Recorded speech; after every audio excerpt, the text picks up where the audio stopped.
100% fees రాయితీతో ఏ నేర్చుకోవాలనుకుంటున్నారా? Attend quality thought gen AI test 2025. నమస్తే, welcome to iDream social spotlight with కవిత.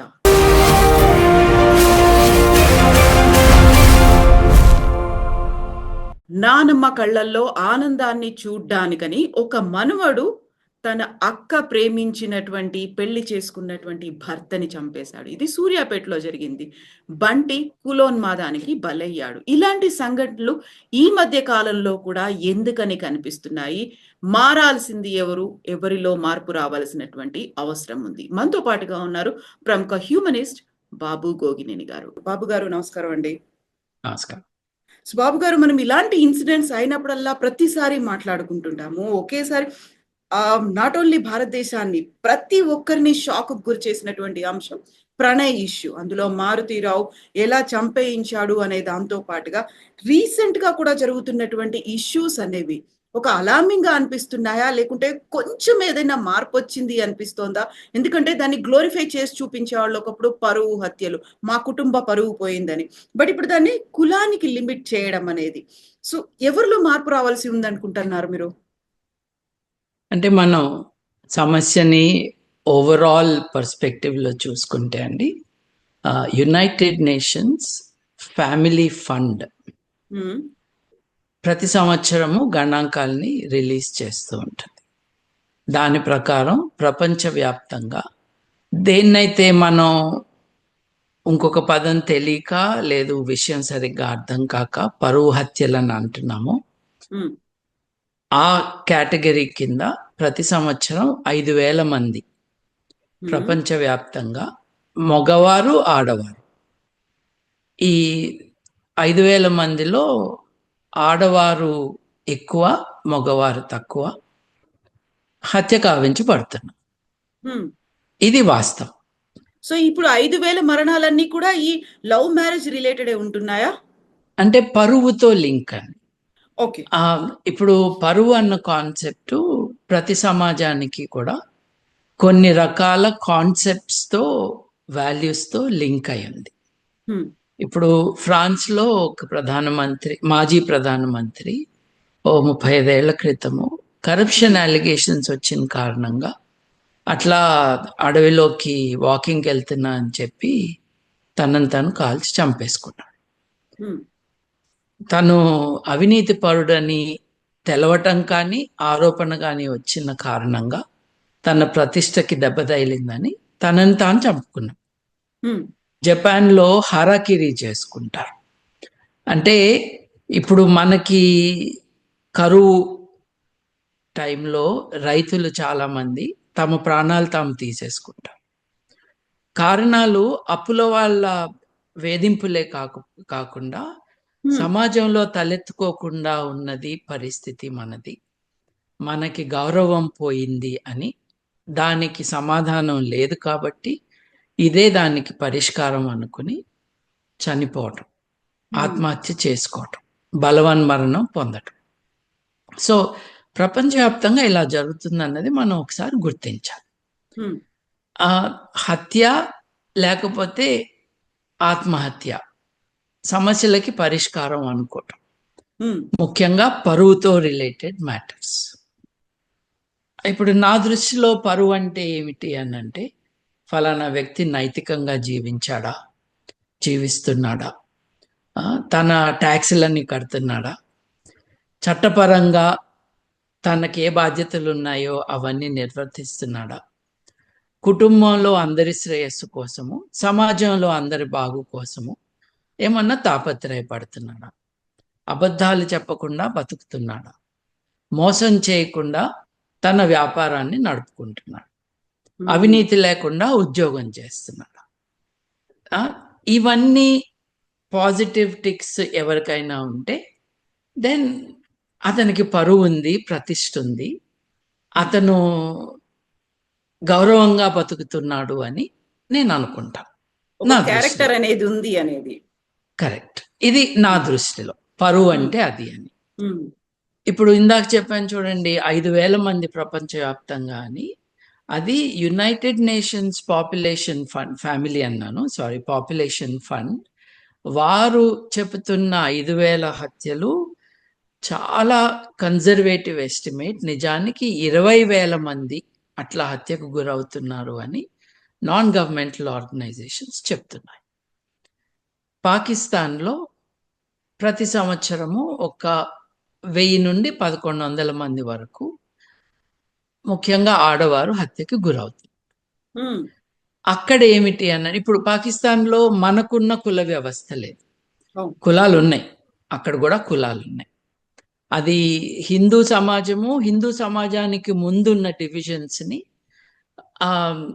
వంశపారపర్యంగా వస్తున్న అడ్వాంటేజ్ని డిసడ్వాంటేజ్ని అందుకుంటున్న సమాజం కాబట్టి అక్కడ కూడా కులం వంటి అసమానతలు ఉన్నాయి.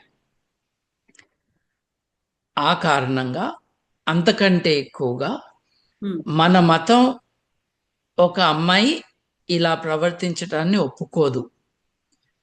ఒక అమ్మాయి ఎలా ప్రవర్తిస్తే, మీరు చూశారు కదా, ఇరాన్లో బుర్ఖా వేసుకోవటం కూడా కాదు, తలని కవర్ చేసుకోవటం అన్న కారణంగా జుట్టు కనిపించేటట్టుగా ఉన్నది అని అమ్మాయిని పోలీసులే తీసుకువెళ్ళి పోలీస్ స్టేషన్లో కొట్టి ఆమెను చంపేశారు. ఆఫ్ఘనిస్తాన్లో చేతులు కనిపిస్తూ ఉన్నాయి ఆడవారికి, అంటే ముఖం కవర్ అయిపోయింది, కళ్ళు కూడా సరిగ్గా కనపడవు బయట వారికి. కానీ ఆ యువతి చేతికి ఫుల్గా కవరింగ్ లేని కారణంగా వేలు కనిపిస్తున్నాయి అని తీసుకువెళ్ళి మణికట్టు నుండి నరికివేసిన సంఘటనలు కూడా మనం చూస్తున్నాం. వాళ్ళందరూ ఏమనుకుంటున్నారంటే, ఇలా వారి భాషలో వారి భావనలో అనైతికంగా బతుకుతున్న ఈ ఆడవారి కారణంగా సమాజం యొక్క పరువు పోతుంది, ఆడవారి యొక్క పరువు పోతుంది. కాబట్టి దానికి సమాధానం ఈ ఎక్స్ట్రీమ్ స్టెప్స్ అని. సో కొన్ని సమాజాల్లో సెక్షువల్ మొరాలిటీ అన్నది చాలా ముఖ్యం. పెళ్లికి ముందు ఎవరితో అయినా సరే లైంగికంగా ఏదైనా సంబంధం పెట్టుకుంటే ఆ కుటుంబం యొక్క ప్రతిష్టకి అది వ్యతిరేకం. నేను ఇందాక అన్నట్టుగా కొన్ని కుటుంబాల్లో కేవలం ఫేస్ కవర్ చేసుకోకపోవటం కారణంగానే ప్రతిష్టకి భంగం కలిగింది అని తల్లి తండ్రులే కాదు తల్లులు కూడా ఆ హత్యలో భాగస్వామ్యం మనం చూస్తూ ఉంటాం. తర్వాత పెళ్ళి అయిన తర్వాత సెక్షువల్ మొరాలిటీ అనేదైతే అంటామో, అడల్ట్రస్ బిహేవియర్, వైవాహికేతర సంబంధాలు ఎవరైనా పెట్టుకుంటే ఆ కుటుంబం యొక్క పరువు నాశనం అయిపోయిందని, కాబట్టి ఆ వ్యక్తిని భర్త కానీ, భర్త తరపు కుటుంబంలో సభ్యులు కానీ, ఆ అమ్మాయి తరపున కుటుంబ సభ్యులు కానీ హత్య చేయటం కూడా మనం చూస్తున్నాం. This is what is happening అండి. ఉత్తర భారతదేశంలో మనకి ఒక 6-7 ఏళ్ల క్రితం focus has reduced a bit. అంతకుముందు ఒక 10 ఏళ్ల పాటు ఉత్తర భారతదేశంలో ఖాప్ పంచాయతీల్లో పరువుని తీసేస్తున్నారు అని ఒక క్యాంగరూ కోర్ట్ లాగా ఆ కులం యొక్క పెద్దలందరూ జాట్ కుటుంబాల నుండి వచ్చిన వారు ఒక పంచాయత్ కానీ మహా పంచాయత్ కానీ పెట్టుకుని ఫలానా అబ్బాయి ఫలానా అమ్మాయి ఇలా బ్యాడ్గా బిహేవ్ చేశారు కాబట్టి ఆ అబ్బాయి ఈ అమ్మాయితో లైంగిక సంబంధాలు పెట్టుకున్నాడు కాబట్టి ఆ అబ్బాయి యొక్క అక్కనో చెల్లెనో మానభంగం చేయాలి ఈ కుటుంబ సభ్యులు అని వాళ్ళకి ఆదేశాలు ఇవ్వటం, తీర్పు చెప్పటం, అది బాధ్యతగా తీసుకుని వీరు వెళ్ళి అక్కడ రేప్ చేయటం, ఇటువంటి స్టోరీస్ చాలా విన్నాం. ఒక 6-7 ఏళ్ల నుంచి అక్కడి నుంచి స్టోరీస్ రావట్లేదు. కానీ అది ఆగిపోయిందా అన్న దాని దగ్గర నాకు ఒక క్వశ్చన్ మార్క్ ఉంది. నేడు భారతదేశంలో మనకి నచ్చని వార్తలు రాకుండా చూసే వ్యవస్థ ఉన్నది. ఇప్పుడు ఒక అరాచకం సడన్ గా ఒక ఎలక్షన్ తర్వాత మాయమైపోతుంది. So these must be still happening, sadly, dangerously so. ఇది చెప్పలేమండి. అంటే I'm only expressing my scepticism. Sudden గా మనకి వార్తలు రాకపోవటం ఏంటి అని. ఉమ్, మనం 2025లో ఉన్నాం. 2011లో జస్టిస్ మార్కండే కట్జు గారు, అలాగే జస్టిస్ సుధా గారు, వారు ఒక జడ్జిమెంట్ ఇచ్చారండి 2011. దేన్నైతే పరువు హత్యలు అంటున్నారో కాంటెక్స్ట్ తో సంబంధం లేకుండా వాటిని రేరెస్ట్ ఆఫ్ రేర్ కేసెస్ కింద పరిగణించి ఆటోమేటిక్గా ఎక్కువ ఆలోచన లేకుండా ప్రతి కోర్టులోనూ మరణశిక్ష విధించాలి అని వాళ్ళ తీర్పు 2011. ఉమ్, ఇది బార్బారిక్ అని, అట్లాగే అన్సివిలైజ్డ్ అని, దేశం యొక్క పరువు పోతుందని, ప్రతి ఒక్కరికి కూడా తమ జీవితం మీద తమకి హక్కులు ఉంటాయని, అది అందరూ ఒప్పుకోవాలని, ఉమ్, దీంట్లో ఇంకొక ఆలోచన రాకుండా ప్రతి జిల్లా కోర్టుకి కూడా ఈ ఆదేశాలు వెళ్ళాలి, ప్రతి పోలీస్ స్టేషన్కి వెళ్ళాలి అని వాళ్ళ ఆదేశాల్లోనే, వాళ్ళ తీర్పులోనే ఉన్నదండి. అప్పుడు దాంట్లో ఆ జడ్జిమెంట్లో వాళ్ళు నోట్ చేసింది ఏంటంటే, పశ్చిమ ఉత్తరప్రదేశ్, హర్యానా, రాజస్థాన్ ఈ రాష్ట్రాలలో పరువు పేరుతో హత్యలు జరుగుతున్నాయి. ఈ హత్యలు ఆడపిల్లల పెళ్లిళ్ళు, లైంగిక సంబంధాల విషయంలో జరుగుతున్నాయి అని నోట్ చేసింది ఆ ధర్మాసనం. 29 జనవరి ఈ సంవత్సరం 2 రోజుల క్రితం మెట్టుపాలయం కాస్ట్ కిల్లింగ్ మీద జడ్జిమెంట్ వచ్చింది ప్రత్యేక కోర్టు. ఉమ్, ఒక అన్నగారు, తన తమ్ముడు, ఒక దళిత యువతి, తమ్ముడికి 22 ఏళ్ళు, అమ్మాయి యువతి అని కూడా అనకూడదు, ఆ చిన్నపిల్ల 16 ఏళ్ల పిల్ల, వాళ్ళిద్దరి మధ్య ఏదో ఉన్నది, ఒక ఎఫైర్ నడుస్తుంది అని ఇద్దరిని చంపేశాడు. అన్న చంపివేసిన కారణంగా కోర్టుకు వెళ్ళటము, ఫైనల్ జడ్జిమెంటు 2 రోజుల క్రితం వచ్చింది, మరణశిక్ష విధిస్తూ ఆ అన్నకి. ఉమ్, మీరు ఆంధ్రప్రదేశ్ మ్యాటర్ చెప్పారు. ఆ మ్యాటర్లో మీరు ప్రణయ్ కుమార్ అండ్ అమృత. అమృత వర్షిణి అన్న ఈ ఇద్దరి మ్యాటర్ చెప్పారు. సమాజం ఎలా రియాక్ట్ అయింది? ఉమ్, ఇప్పుడు చంపేశారు, అంతకంటే దారుణమైంది ఇంకోటి ఉండదు. పాపం చిన్నపిల్లలండి, 22, 23, 24 ఏళ్ళు, 20, వాళ్ళు క్లాస్మేట్స్, స్కూల్లో చదువుకున్నారు, కలిసి పెళ్లి చేసుకున్నారు, ఇంట్లో వద్దన్నా కూడా చేసుకున్నారు, జీవితం వాళ్ళది, సంసారం వాళ్ళది. ఆ అబ్బాయి తరపున ఎవరు వద్దనలేదు, అమ్మాయి తరపున వద్దన్న. తర్వాత అమ్మాయి ప్రెగ్నెంట్ అయితే ఆ ప్రెగ్నెన్సీని అబార్ట్ చేసుకోమని ఆ అమ్మాయి తండ్రి మారుతీరావు అనే ఒక స్కౌండ్రల్ ఎంటబడ్డాడు. వాళ్ళు ఒప్పుకోకపోతే వాళ్ళ డాక్టర్కి అబార్షన్ చేయమని ప్రెషర్ తీసుకొచ్చాడు. తర్వాత సుపారీ పెట్టించి ఉత్తర భారతదేశం నుండి ఎవరినో అతని తమ్ముడు తీసుకొచ్చి చంపించాడు. ఇప్పుడు అత్యంత కిరాతకంగా 5 నెలల గర్భిణిగా ఉన్న భార్య ముందు ప్రణయ్ని గొడ్డలతో నరికి చంపేశారు కదా. ఇది చూస్తే గుండె తరుక్కుపోవాలి ఎవరికైనా.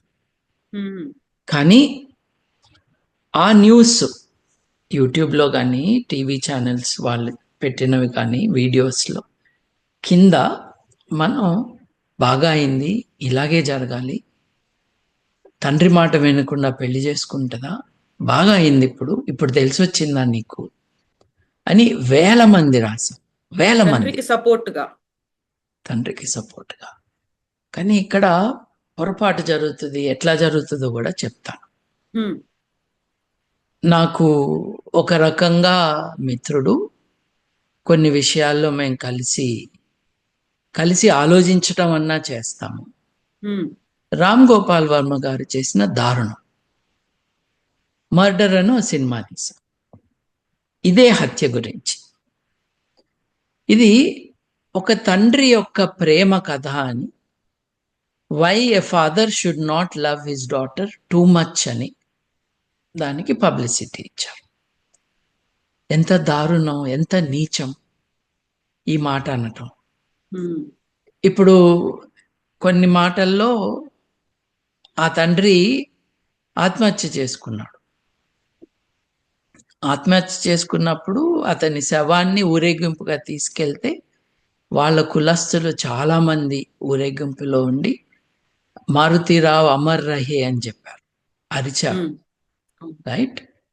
ఫస్ట్ అరెస్ట్ అయినప్పుడు కొన్ని జులుస్లే వెళ్ళినాయి మారుతీరావుకి సపోర్ట్గా. ఎవరు వీళ్ళు? ఇప్పుడు మారుతీరావు ఎవరో కూడా తెలియకుండా అతను అరెస్ట్ అయినప్పుడు, అతని ఆత్మహత్య తర్వాత అతని శవాన్ని అంత్యక్రియలకు తీసుకెళ్తున్నప్పుడు పరిచయం లేకుండా ఉన్న వందల సంఖ్యలో వచ్చిన ఈ మనుషులు ఎవరు? ఈ వీడియోల కింద అతన్ని సపోర్ట్ చేసే వాళ్ళు ఎవరు? వీళ్ళందరూ తండ్రి ప్రేమ గురించి మాట్లాడేవాళ్ళు, ఉమ్, అందుకు వెళ్ళలేదు. కులం కోసం వీళ్ళు.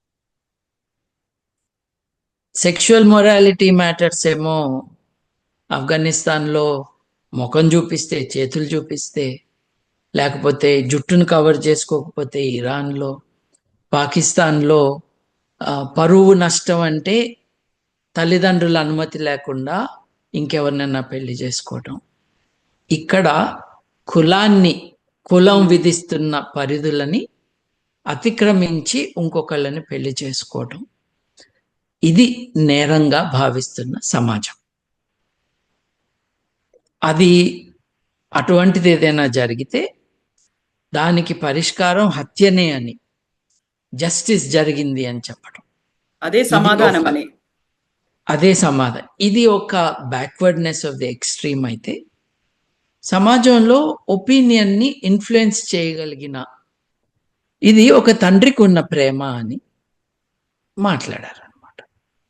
అంటే ఒక నేరానికి ఒక పూత పూశారు, ఒక దాష్టికానికి ప్రేమ అన్న ఒక రంగు పెట్టారు. అతను ఆత్మహత్య ఎందుకు చేసుకున్నాడంటే కూతురికి తన ఆస్తి ఇవ్వటానికి. ఇప్పుడు ఆ అమ్మాయి ఎంజాయ్ చేయొచ్చు ఆస్తి అని ఆయన అన్నారు. ఇది వింటుంటే మీకు ఎలా ఉందండి? ఉమ్, ఎలా ఉంది మీకు ఇది వింటుంటే? తండ్రి ఆస్తి ఇవ్వాలంటే ఆత్మహత్యలు చేసుకుంటేనే ఆస్తి ఇస్తారండి. వీలునామా అన్న తెలీదా వీళ్ళకి? నిజంగా ఇవ్వాలనుకుంటే అది ప్రేమనా, యాసిడ్ రోగమా, యాసిడ్ ప్రేమనా? తన కూతుర్ని విధవరాలుగా చేయటము అది ప్రేమనా? ఇది ఏ సాంస్కృతిక నేపథ్యంలో జరుగుతుంది మనం గమనించాలి. ఈ కారణాల వల్ల ఒక మనిషిని చంపితే తప్పు కాదు, పరువు కోసం చేశారు. దీంట్లో ఇప్పుడు ఒక కుటుంబం, వారి సభ్యులెవరో, నేను ఫలానా వ్యక్తిని పెళ్లి చేసుకుంటున్నాను, అది తమ బిడ్డ కావచ్చు, తమ చెల్లెలు కావచ్చు, అక్క కావచ్చు, కుటుంబ సభ్యులందరికీ ఒక అభిప్రాయం ఉంటుంది. కొంతమంది దాన్ని ఆమోదిస్తారు, కొంతమంది ముచ్చటగా ఉన్నారు చూడు ఇద్దరు అని అంటారు, కొంతమంది మా అమ్మాయి అంత బాగుంటుంది, ఆ అబ్బాయి ఫేస్ చూడు అంటారు. ఇవేవి ద్వేషంతో మాట్లాడేవి కాదు. ఇది మన కుటుంబంలోకో మనం ఇంకోళ్ళ కుటుంబంలోకో వెళ్తున్నప్పుడు మన కుటుంబ సభ్యులు ఇంకొకరితో జీవితాంతం గడపాలన్న ఉద్దేశంతో కలిసి ఉంటామని ప్రకటిస్తున్నప్పుడు ఇది మంచి జంటనా, మంచి జోడీనా అని ఆలోచించుకుంటారు. దాంట్లో తప్పేం లేదు. కానీ ఆ నిర్ణయం ఆ ఇద్దరిది కదా. మన పర్మిషన్ ఏంటి?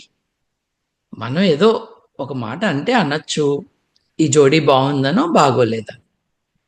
తర్వాత మనకేం సంబంధం? సంసారం మనం కాదు కదా చేసేది.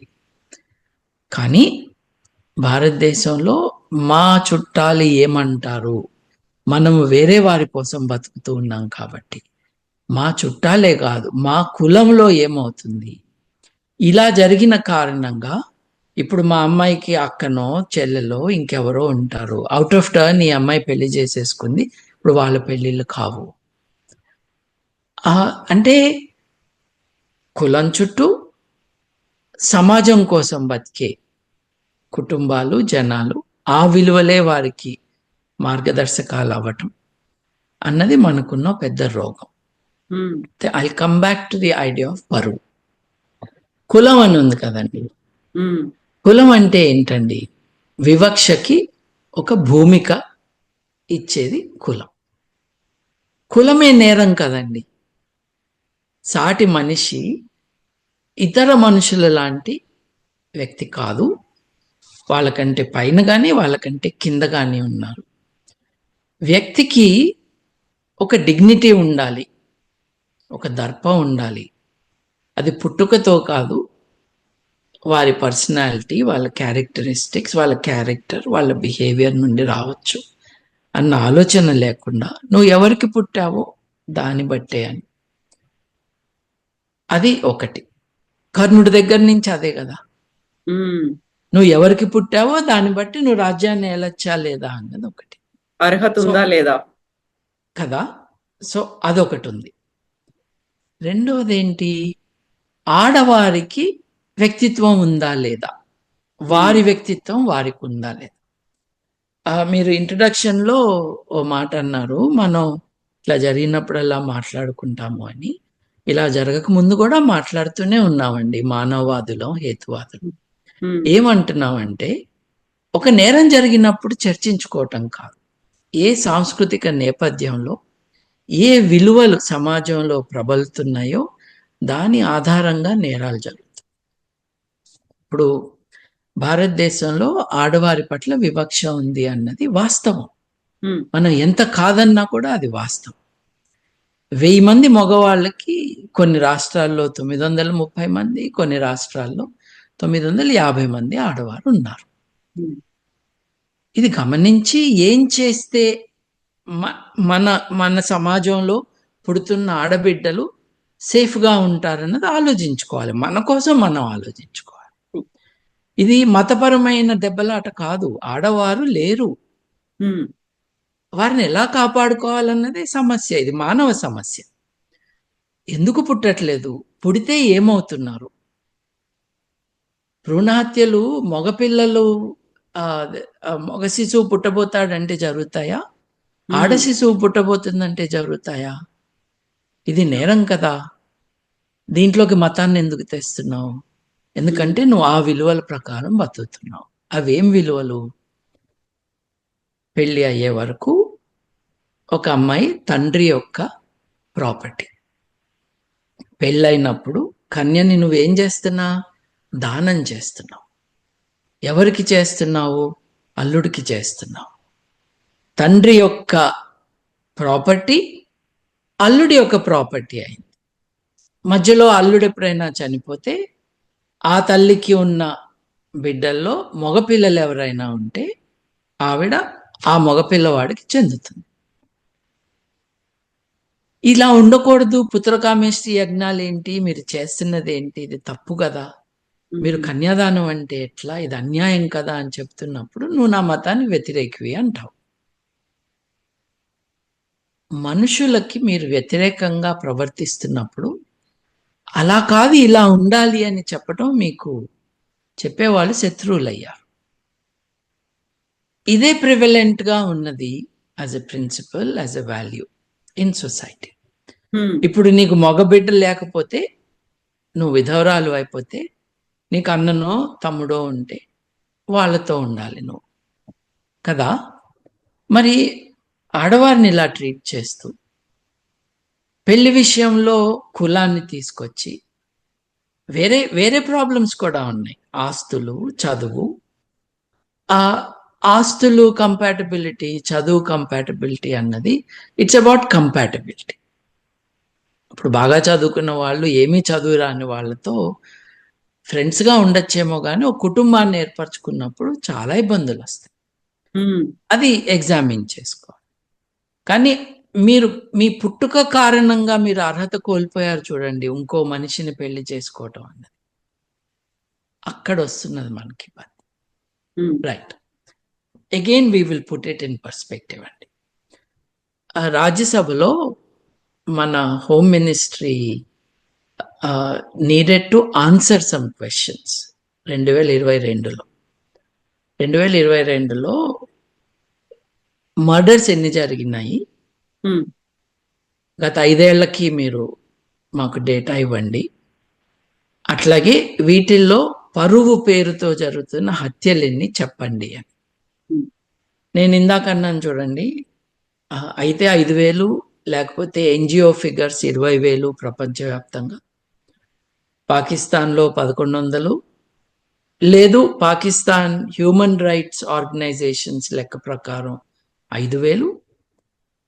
ఈ హత్యల నంబర్స్ లో భారతదేశం నిజానికి లేదు.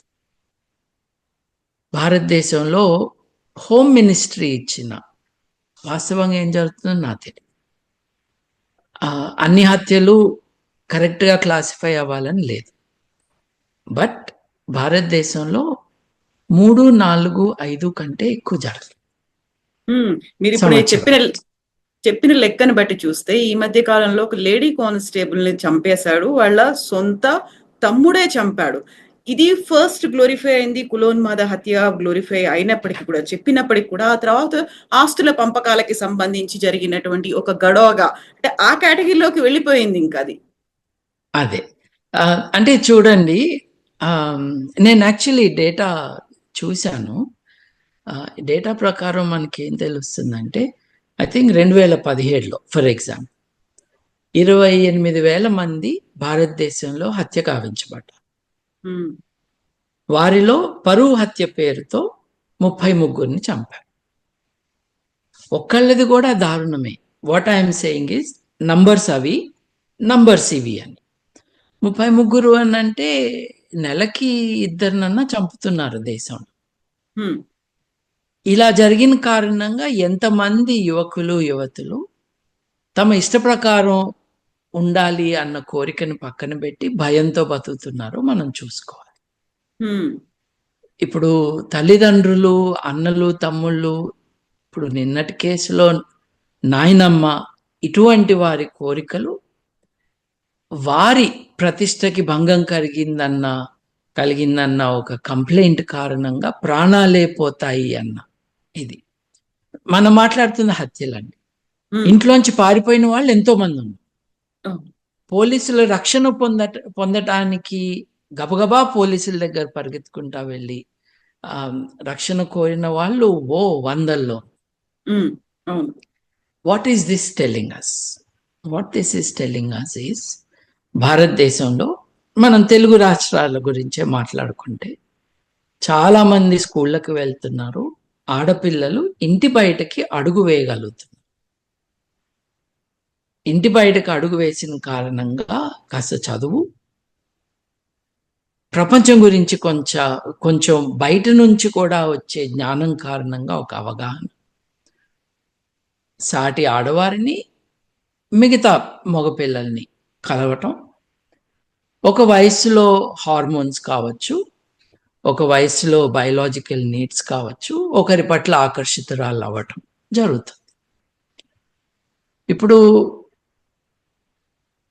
16 ఏళ్లకో 15 ఏళ్లకో, నిజానికి 20 ఏళ్లకో ఒక యంగ్ పర్సన్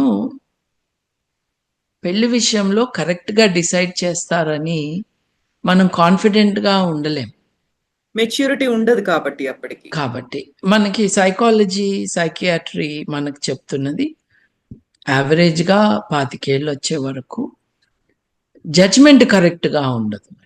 ఇప్పుడు సెక్షువల్ యాక్టివిటీకి కన్సెంట్ 16 ఏళ్ళని కొన్ని దేశాల్లో, పెళ్లికి 18 లేకపోతే 21 ఏళ్ళని చెప్తూ ఉన్నప్పటికీ, ఓటింగ్ 18 నుంచి వేయచ్చు అని చెప్తున్నప్పటికీ, నీకు మెచ్యూరిటీ అంటే ఫ్రాంటల్ లోబ్స్ ఏవైతే ఉన్నాయో మన మెదడులో ముందుండేవి, అవి కరెక్ట్గా పనిచేయటానికి, అంటే వాస్తవాలను గ్రహించి ఒక రకమైన నిర్ధారణకి రావటానికి యావరేజ్ 25 ఏళ్ళు పట్టచ్చు అని చెప్తున్నారు.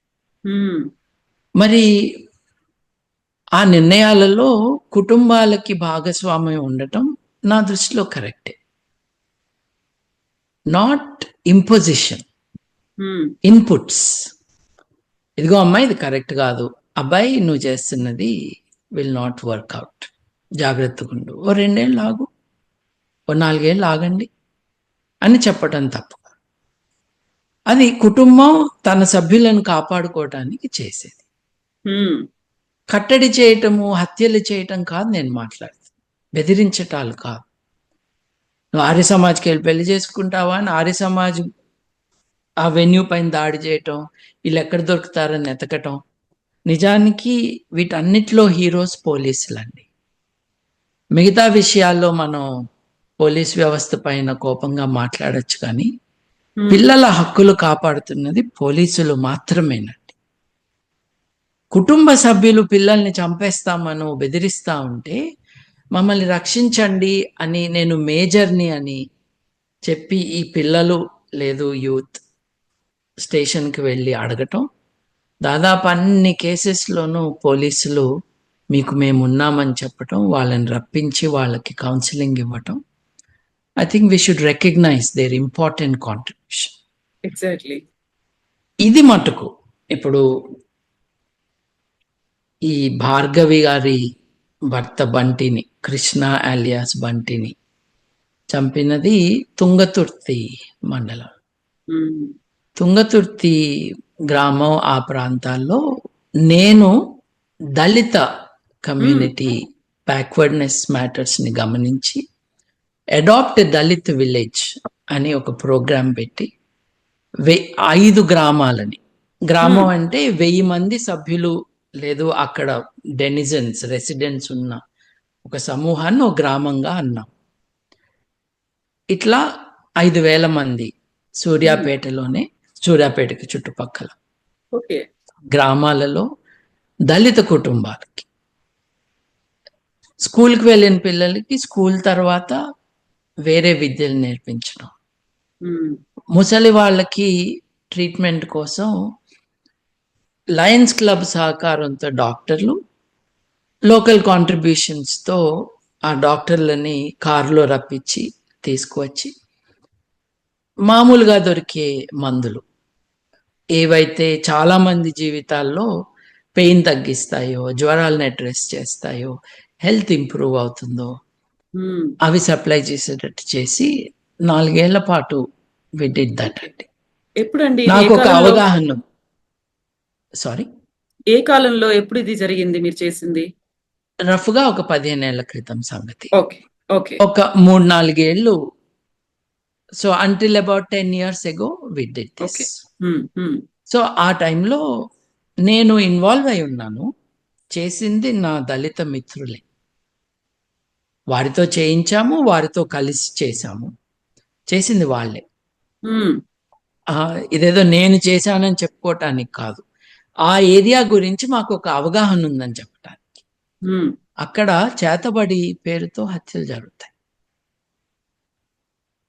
నువ్వు చంపటానికి ఏం కారణాలంటే పరువు హత్య ఒక్కటే కాదు, ఉమ్, కులం ఒక్కటే కాదు, వాడు చేతబడి చేస్తున్నాడని.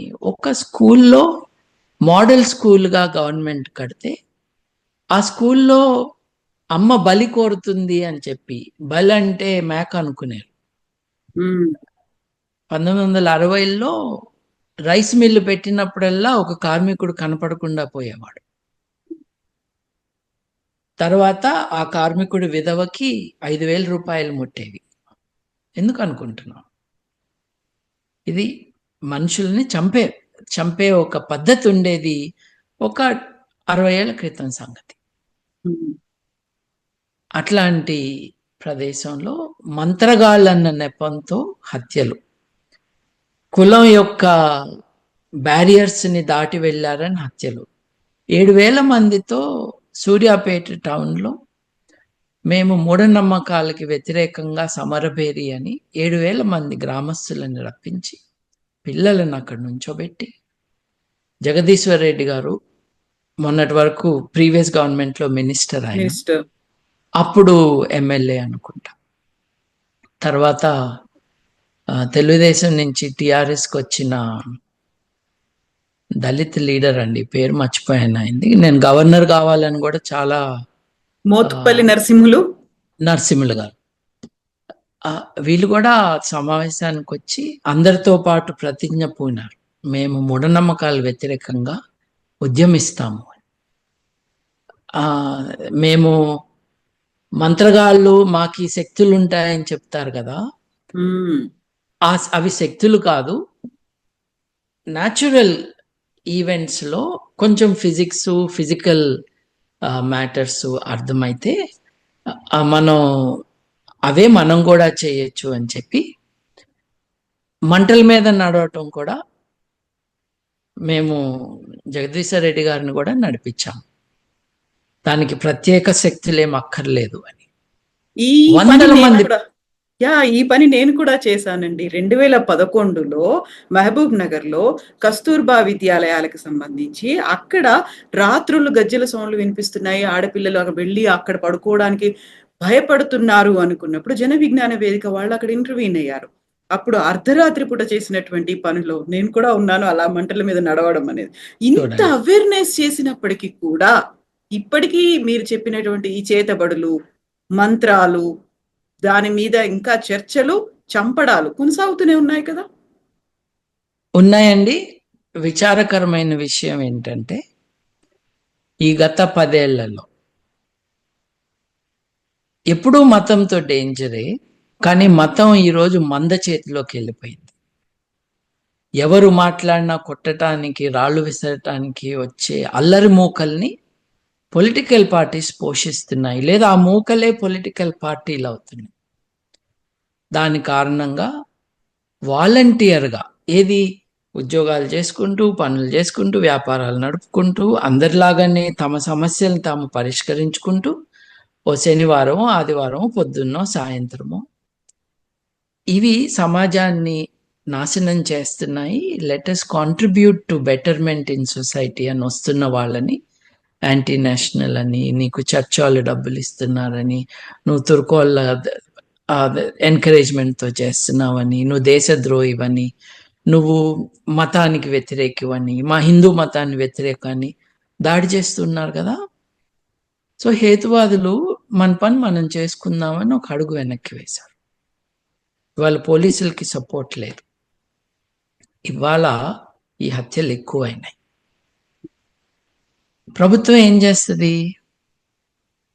ఈ రిలీజియస్ గ్రూప్ ఉంది, వీళ్ళకు ఒక గుడికి డబ్బులు ఇద్దాము అని డబ్బులు ఇచ్చి ఆ గుడి ఇనాగ్రేషన్ పోయి కూర్చుంటారు. రైట్? అక్కడ పనిచేస్తున్న అర్చకులకి జీతాలు ఇస్తారు. రాజ్యాంగం ఏమో ప్రతి పౌరుడి యొక్క బాధ్యత ఏమిటి అని అంటే విజ్ఞాన శాస్త్ర దృక్పథాన్ని, అలాగే సమాజంలో పరివర్తన తీసుకురావటం, సోషల్ రిఫార్మ్ తీసుకురావటం ప్రతి పౌరుడి యొక్క ప్రాథమిక విధి అని రాజ్యాంగం ఆదేశిస్తుంది. అది చేస్తున్న వాళ్ళపైన కేసులు. రైట్? గుళ్ళను అడ్డం పెట్టుకుని, మసీదులను అడ్డం పెట్టుకుని, చర్చిలను అడ్డం పెట్టుకుని, ప్రేయర్ ఆయిల్ దగ్గర నుంచి, తాయెత్తుల దగ్గర నుంచి చేతబడుల దాకా చేస్తున్న వాళ్ళకి ప్రభుత్వం డిఫరెంట్ ఫార్మ్స్లో సపోర్ట్ చేయటం, కొంతమంది జీతాలు ఇవ్వటం చేస్తున్నారు. మరి నువ్వు చేసే తప్పులన్నీ చేసి, రాంగ్ పీపుల్కి సపోర్ట్ చేసి, రైట్ పీపుల్కి ప్రొటెక్షన్ కూడా ఇవ్వకుండా చేసి, నువ్వు ఇవాళ చూస్తున్న డేంజరస్ సిచ్యువేషన్ని ఇంకా కూడా నువ్వు రియలైజ్ కావట్లేదంటే అసలు నీకు బుద్ధి ఉందా? సమాజానికి వ్యతిరేకంగా ఉన్న శక్తులన్నిటికీ నువ్వు ప్రొటెక్షన్ ఇచ్చి, రాజ్యాంగం చెప్పిన పనులు చేస్తున్న పౌరులని ఇబ్బందులకు గురి చేస్తున్న వాళ్ళని ఏమీ అనకుండా ఉన్నప్పుడు ఇవే జరుగుతాయి. Belief drives behaviour. మీ ఆలోచనలు, మీ నమ్మకాలే మనుషుల యొక్క ప్రవర్తనని ఆదేశిస్తాయి, నిర్దేశిస్తాయి. అక్కడ తప్పులు జరుగుతాయి. నువ్వు పుత్రకామేష్టి యాగాన్ని ఆర్గనైజ్ చేస్తున్నప్పుడు గమ్ము నూకుని, ఛాన్స్ దొరికితే నువ్వు కూడా పోయి 4 అక్షంతలు వేసి, లేకపోతే అక్కడికి వెళ్ళి చేస్తే కష్టమని నీ ఫామ్ హౌస్లో నువ్వు మేకను బలిచ్చి కూర్చుంటావు కదా. వీటన్నిటికీ నువ్వు సపోర్ట్ చేస్తున్నావు కదా. సో పీపుల్ యొక్క బిలీఫ్స్ రిఫార్మ్ కావు, వారి బిహేవియర్ బెటర్ కాదు. దాని పర్యవసానం ఇండస్ట్రియల్ స్కేల్లో మనకి డిఫరెంట్ ఏరియాస్లో కనిపిస్తుంది. పరువు హత్యలు అన్నవి సెన్సేషనల్, డేంజరస్. కానీ నేను మీకు స్టాటిస్టిక్స్ ఇచ్చాను కదా, 28,000 మంది, 28,600 మంది హత్య గావించబడితే according to national crime records bureau, దాంట్లో 33 ఒక సంవత్సరం.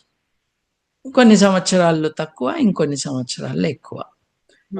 తెలుగు రాష్ట్రాల్లో లేదని కాదు, కానీ అదొక మహమ్మారిగా ఏమీ లేదు. కానీ దిస్ ఈజ్ వై నేను ఇవన్నీ ఎంకరేజ్ చేస్తున్నారు అని నేను బాధపడుతున్న కారణం ఏంటంటే, ఈ సాంస్కృతిక వాతావరణం కంటిన్యూ అయితే, మారుతీరావు హత్య చేయించాడు అని తెలుసుకున్నాక చాలా గొప్ప పని చేశాడని చెప్పినప్పుడు, మారుతీరావుని అరెస్ట్ చేసినప్పుడు జులూసులే వెళ్ళినాయి కులపరమైన గ్రూపులవి, వాళ్ళందరూ హత్యని ప్రోత్సహించారని వాళ్ళ మీద కేసు పెట్టకపోవటం, మారుతీరావు ఆత్మహత్యని కూతురు కోసం చచ్చిపోయాడని చెప్పిన వాళ్ళని కనీసం సమాధానం చెప్పడానికి women's commission, human rights commission, పోలీసులో పిలవకపోవటం, యూట్యూబ్ ఛానల్స్లో కూడా ప్రశ్న వేయకపోవటం, ఇది జరిగిన కారణంగా normalising of a problematic situation అవుతుందండి. అంటే 50 ఏళ్ల క్రితం ఇది తప్పు అని అందరూ అనుకుంటూ ఉన్నది, ఇది సమాజంలో జరిగేదేలే అనే ఒక నిరాసక్తితో కొన్ని డేంజరస్ ఈవెంట్స్ని చూసే సమాజం ఇన్సెన్సిటివ్నెస్ డెవలప్ అవుతుంది. అందుకని దీని గురించి మాట్లాడాలి. 3వ నెలకి 2 జరుగుతూ ఉన్నాయి కదా, అది 0కి తీసుకురావాలంటే ఇప్పుడు దాకా నేను మాట్లాడినవన్నీ చేస్తేనే. ఇది తప్పు కాదు అని అనుకున్నాక ఎందుకు చేయరండి? సూర్యాపేటలోనే మా మిత్రుడు ఇటమల్లై చంద్రయ్య గారు ఉంటారు. ఆయన సైన్స్ ప్రచారాన్ని, వారితో పరిచయం అయిన 5 ఏళ్లకి నాకు తెలిసింది. మా ఇంట్లో ఆయన భోజనం చేస్తూ ఉన్నప్పుడు ఆ మాట ఈ మాట మాట్లాడుతూ ఉన్నప్పుడు, సార్ మీకు తెలుసా నేను దళితుణ్ణి అన్నారు ఆయన. మేము అన్నేళ్ళు కలిసి పనిచేసాము, ఈయన బ్యాక్గ్రౌండ్ ఏంటి అని ఎప్పుడు ఆలోచించలేదు. అప్పుడు ఆ కబుర్లు చెప్తూ తను దళితుడిగా ఎటువంటి వివక్షను ఎదుర్కొన్నాడో చెప్తూ దాంట్లో ఉన్న హ్యూమన్ స్టోరీస్ చెప్పారు. ఆయన కంప్లైంట్గా చెప్పలా, తన అనుభవాన్ని చెప్పారు.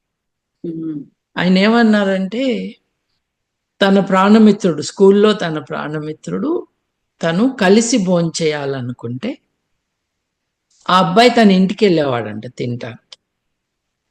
చంద్రయ్య గారు తన బాక్స్ పట్టుకుని ఆ ఇంటి బయట కూర్చుని తినేవాడు. ఎందుకంటే ఆ ఇంట్లోకి చంద్రయ్య గారికి ప్రవేశం లేదు. కొద్ది కాలానికి ఆ కుర్రాడి తండ్రి, ఏంట్రా బయట వాడు కూర్చున్నాడు, నువ్వు లోపల తింటున్నావు అన్నాడు. మనోళ్ళు కాదు, వాళ్ళు రావద్దంటారు కదా అంటే, అయితే నువ్వు కూడా బయట పోయి తినిపో అన్నాడు తండ్రి. చంద్రయ్య గారి పక్కన కూర్చుని తినటానికి పర్మిషన్ ఇచ్చాడు తన కొడుక్కి, కులాల మధ్య వ్యత్యాసం ఉన్నప్పుడు. కొన్ని రోజుల తర్వాత, అరే ఇద్దరు లోపల పోయి తినండి రా అన్నాడు. ఒక చేంజ్, ఒక మార్పు ఇలా వచ్చింది. ఇంకొక ఫ్రెండ్ గురించి చెప్పారు. ఇదంతా సూర్యాపేట స్టోరీలే. ఇంకొక చోట తన ఫ్రెండ్ ఇంటికి వెళ్తే, ఇక్కడ నాయనమ్మ స్టోరీ చెప్పాం కదా, అక్కడ ఆ బిడ్డ నాయనమ్మ, చంద్రయ్య గారు చాలా తమాషాగా మాట్లాడు. ఆయన మెజిషియన్, ఆయన చాలా అల్లరిగా కూడా చేస్తూ ఉంటారు. ఇంకా చిన్నప్పుడు ఇంకా ఎలా చేసేవాళ్ళు. ఆయన ఇట్లా మాట్లాడుతుంటే, బిడ్డ నువ్వంటే నాకు చాలా ఇష్టం రా, ఏమైతుందిరా నిన్ను ముట్టుకుంటే అని ఆవిడ ఇట్లా ముట్టుకున్నదంట. చంద్రయ్య గారు నాకంటే కొంచెం పెద్దవాడు, సో చాలా ఏళ్ల క్రితం సంగతి ఇది. అరే ఏం కాలే కదా అందంట. ఒక human context in which people are reforming. Becoming better. Exactly. మరి ఓ 30-40 ఏళ్ల తర్వాత ఒక నాయనమ్మ చెప్పి హత్య చేయించింది అంటే ఈ 40-50 ఏళ్లలో ఏం జరిగిందో చూడండి. Yeah, true. ఏమేమి జరిగితే ఈ రోజు ఇలా చేయటం కరెక్ట్ అని అనుకున్నారు. నాయనమ్మ చూడు మేమేం చేశామని వచ్చి చెప్పారు. నువ్వు కోరిందే మేం చేశామని చెప్పారు. ఈ 40-50 ఏళ్ల టైంలో హేతువాదులు, మానవవాదులు, మానవ హక్కుల పరిరక్షణ కోసం ఉద్యమించే వాళ్ళు, పోలీసు జాతాల్లో కల్చరల్ అవేర్నెస్ తీసుకువచ్చే గ్రూపులు చెబుతున్నది చెప్పకుండా చేశారు. మతం మంద చేతిలోకి వెళ్ళినాక జరిగేది ఇది. Yes. కులం మతంతో లింక్ అయి ఉంది. సో ప్రోగ్రెసివ్ గా ఆలోచించాలా, రిగ్రెసివ్ గా సమాజం వెళ్ళిపోతుందా అనేది. ప్రోగ్రెసివ్ గా ఆలోచించే వాళ్ళని బెదిరియటము is normalise today. True. Yes. కులము నేరము, కులము వివక్షకి భూమిక. ఆ కులం కట్టుబాట్లని ఎవరైనా అధిగమిస్తే అది హీరోయిజం, Exactly. అది చాలా గొప్ప పని. ప్రతి సంవత్సరం రిపబ్లిక్ డే రోజున ఇందిరా పార్క్లో కుల నిర్మూలన సంఘం మీటింగులు పెట్టుకుంటుంది. దానికి ఎవరు వస్తారనంటే కులాలకు అతీతంగా, కులానికి వ్యతిరేకంగా పెళ్లి చేసుకున్న జంటలు అక్కడికి వస్తారు. అక్కడికి వచ్చి ఒక చెట్టు కిందనో షామియాన కిందనో కూర్చుని అందరూ కలిసి భోంచేసి మనం కూడా ఉన్నాం ఈ సమాజంలో అని చెప్పుకుంటాం, సెలబ్రేట్ చేసుకుంటారు. కానీ ఒక ఇందిరా పార్క్ లో పట్టే అంతేనా జనం? అది ఇందిరా పార్క్ లో షామియానాలో పట్టే జనమా? 9 కోట్ల మంది తెలుగు వాళ్ళు ఉంటే ఓ 10,000 మంది కంటే ఎక్కువ లేరా కులాన్ని వదిలేసి ముందుకెళ్ళేవాళ్ళు? ఇవాళ రాజకీయ పార్టీలన్నీ కులాన్ని భుజాన్ని వేసుకుని తిరుగుతున్నప్పుడు అట్లాగే ఉంటుంది. ఇన్ని చేసి ఈ హత్య జరిగిందని అని అన్న వాళ్ళకి వీటన్నిటికీ దానికి లింక్ ఉన్నది కూడా అర్థం చేసుకోవాలి. ఎగ్జాక్ట్లీ అండి, exactly. So true, so true. Thank you so much Babu garu. మీరు చెప్పినట్టుగా వాయిస్ ని కనుక దాన్ని కిల్ చేయాలని చూస్తే, వాయిస్ ని సప్రెస్ చేయాలని చూస్తే జరిగేటువంటి పరిణామాలు ఇవి. అందరూ రియలైజ్ అవ్వాల్సినటువంటి అవసరం ఉంది. కేవలం ఒక నానమ్మలో పేరెంట్స్ కాదు, సమాజంగా కూడా రెస్పాండ్ అవ్వాల్సినటువంటి అవసరం ఉంది. రెస్పాన్సిబిలిటీ తీసుకోవాల్సినటువంటి అవసరం కూడా ఉందండి. ఎస్ బాబు గారు, థ్యాంక్ యూ సో మచ్ అండి. Thank you. Thank you.